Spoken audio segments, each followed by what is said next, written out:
Submit a resume and cover letter.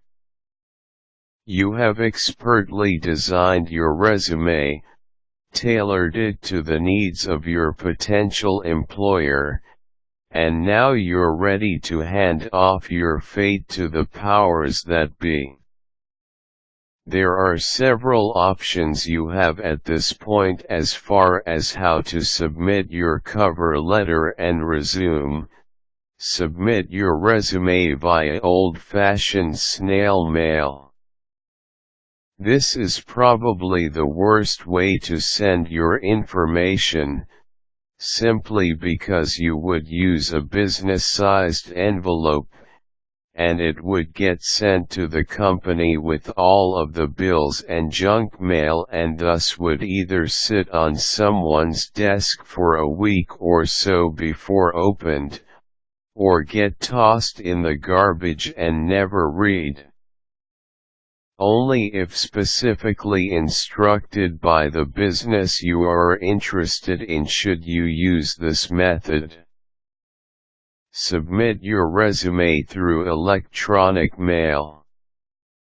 This would be the second worst way to present your interest in a job position, because it is much the same as the above-mentioned method. With the ever-increasing numbers of spam and unsolicited email, most employers now have filters set up that will move any unknown sender's mail immediately to the virtual trash can. Also, many employers will refuse to open any resume sent as an attachment file due to the deviousness of those who create computer viruses. So, just like the previous step, unless directed by the job posting or the employer directly, avoid using email as your primary means of communication. The best way to get the attention of the company and prove yourself a qualified, truly interested candidate is to drop off your cover letter and resume in person.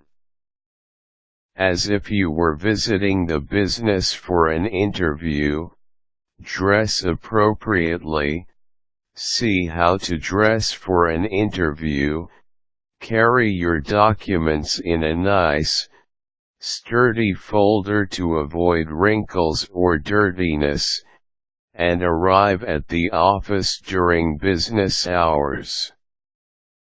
Steer clear of visits late in the afternoon at general business offices. The person you will want to speak to is less likely to be overwhelmed with things to do earlier in the day and may have a moment to chat with you. When submitting your resume in person, follow these guidelines. Arrive early. Immediately approach the front desk or the nearest person who can direct you, and introduce yourself with your name and a firm handshake. Inform them that you are there to drop off a resume, and ask if there is a specific person you should speak with. Make sure you can give the person you talk to the information about which position specifically you are interested in, and why you are interested in working for the company.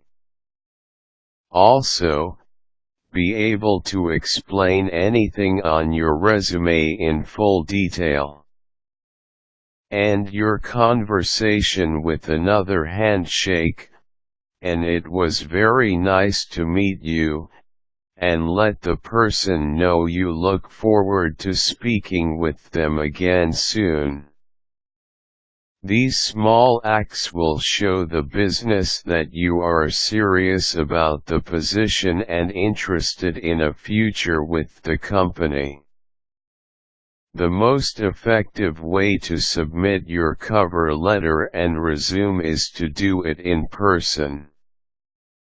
Not only does it give you a chance to see the business in action and give you an idea of who you might be working for, but it gives your potential employer the chance to immediately put a face with a piece of paper and associate you with your resume.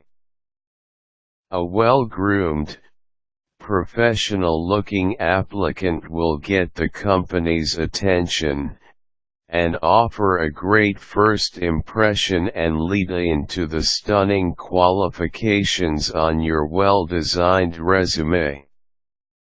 Caution: don't visit a company without a clear understanding of who they are and what they do. Quick tips: when possible, submit your resume in person.